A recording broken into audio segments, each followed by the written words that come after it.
Жанкүйерлерінің ыстық ықыласы мен шексіз махаббатына ие болып үлгерген 91 тобы Алматы кинотеатрларының бірінде фан-митинг өткізді. Eagles сүйікті тобымен әуелі барда кездесіп, қолтаңба алып, естеліктер алмасты.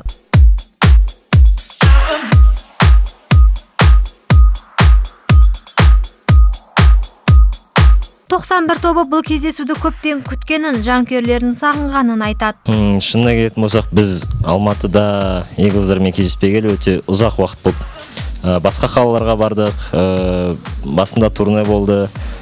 Турне біте салысымен біз басқа елге кетіп қалдық. Ол жақта біраз уақыт болдық. Одан кейін тағы басқа нәрселер болды. Бізде уақыт та болмай кетті, және де бір керекті сол сәтте болмай қалды. Сол себептен осы сәтті пайдалана отырып, біз дәл қазір сол өзіміздің адамдармен кездескіміз келеді.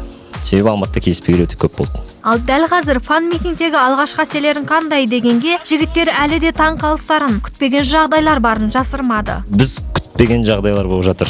Бәрі өзгеріп жатыр ма, өзіміз түсіне алмай жатырмыз негізінде.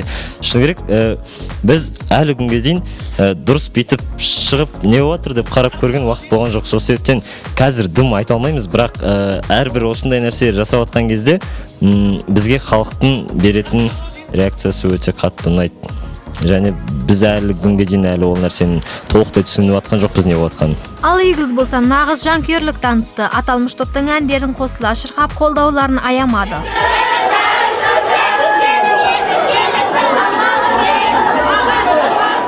Бүгін міне 91 киносын көруге келдік. Группа ретінде қатты ұнайды.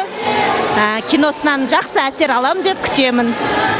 Қыздарым өз қатты ұнатады, тыңдайды. Көштен қалмау керек, сондықтан бізде кино көруге келдік. 91 тобын мен өте қатты жақсы көремін, және де мен олардың фан-митингіне келдім, оларды көру үшін. Мен білмеймін, оларды қатты жақсы көремін, және де мен оларды 4-ші рет көрейін деп тұрмын. Қатты жақсы көремін, оларды мен көруге қатты асығыспын. Менің биасым Зак. 91 тобының жанкүйерлері топтың аты жазылған футболкалар, спорттық киімдер киіп келіп, қолдауларын білдіріп жатыр. 3 бірдей кинозалда кездесу өткізген жігіттер Eagles'бен қимай қоштасты.